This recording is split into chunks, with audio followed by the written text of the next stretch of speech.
اپنے معاملات اللہ کے سپرد کیا کریں۔ لیکن ان سب کے باوجود اگر مشکلات آ جاتی ہیں تو کوئی بات نہیں، مشکلیں آزمائشیں یہ اللہ کی طرف سے نبیوں کو آئی ہیں۔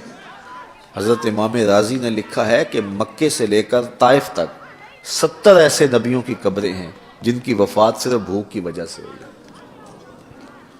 تو ہم ایک دن کا فاقہ آ جائے، تھوڑا سا کاروبار نرم ہو جائے تو بابوں کے پاس بھاگ کے اللہ کے ساتھ شریک ٹھہرانے لگ جاتے ہیں۔ کیوں؟ کس وجہ سے؟ آزمائش سہیں، برداشت کریں۔ تو اوپر نیچے یہ دن بدلتے رہتے ہیں، دن پھرتے رہتے ہیں، ہر وقت جو ہے کہ جادو ہو گیا، ٹونا ہو گیا، سایہ ہو گیا، بندش ہو گئی ہے، ہر وقت اسی چکر سے ہم نکلتے نہیں ہیں۔ اللہ پر توکل رکھیں، وہ رزق دیتا ہے، وہ رزق تنگ بھی کرتا ہے، وہ رزق کشادہ بھی کرتا ہے، بندوں کو آزماتا بھی ہے، بندوں کو ڈھیل بھی دیتا ہے۔ اس کی ڈھیل سے بھی ڈریں اور اس کی آزمائش میں بھی پورا اترنے کی کوشش کریں اور اسی کے حضور دامن پھیلائیں۔ جب مشکلیں آ جائیں تو مصلح بچھا لیں، گھر کے بچوں کو بھی کہیں کہ یہ مشکل آ گئی ہے، لگتا ہے اللہ ناراض ہو گیا، چلو مصلح بچھاؤ۔ اگر بیٹیاں بھی نماز پڑھ رہی ہوں، نوافل ادا کر کے رب کے حضور دعا مانگ رہی ہوں، بیٹے بھی دعا مانگ رہے ہوں، چھوٹے چھوٹے بچے بھی دعا مانگ رہے ہوں، تو کیا اللہ خالی موڑ دے گا؟ تو زیادہ سے زیادہ نیک مجالس کے اندر شامل ہو جائیں۔ تو بالخصوص میں اپنے پیر بھائیوں کو پابند کرتا ہوں کہ آپ اپنے گھروں میں بھی پابند کریں، کسی بابے کے پاس نہ جائیں۔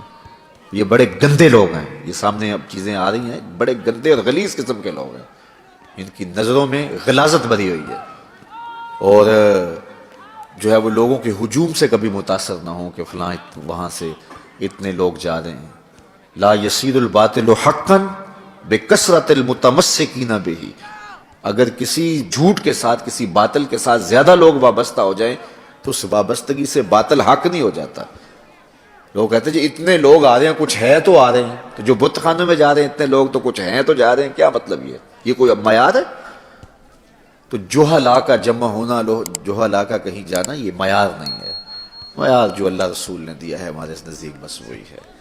تو جب کوئی مصیبت بنے، مصلی بچھا کے دعا مانگو اللہ کی بارگاہ میں، نوافل پڑھو، صدقہ کرو، خیرات کرو، منت مان لو، روزوں کی منت مان لو، نمازوں کی منت مان لو، صدقہ کرنے کی منت مان لو، اور اللہ کے نیک بندوں سے جا کے دعا کرواؤ۔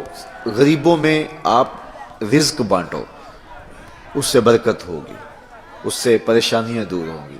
رزق کم ہو گیا ہے تو غریبوں کو دو، لگتا ہے غریبوں کو دو گے تو اور کم ہوگا، نہیں، جب دو گے تو اللہ کے سچے وعدے آپ کو نصیب ہوں گے اور آپ کو برکت نصیب ہوگی، اس کے راہ میں دینے سے کم نہیں ہوتا ہے۔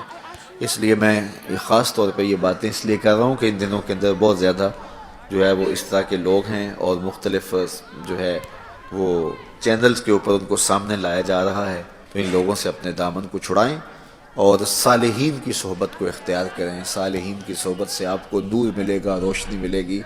آزمائش ٹل جاتی ہے تو پھر بھی، ورنہ اس میں استقامت کی توفیق مانگیں، چونکہ جو بلا پر صبر کرتا ہے اسے بھی اجر دیا جائے گا۔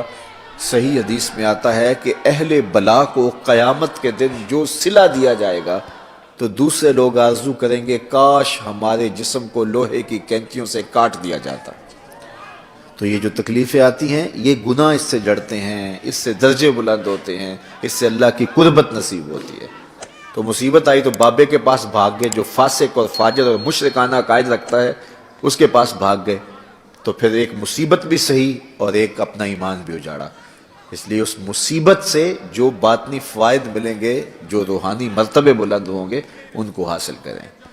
تو غیرت کے ساتھ جینے کا ڈھب ہم سیکھیں، مت ایسے لوگوں کے پاس جائیں۔ اللہ آپ کو مجھے اپنی رحمتوں کے سائے میں رکھے۔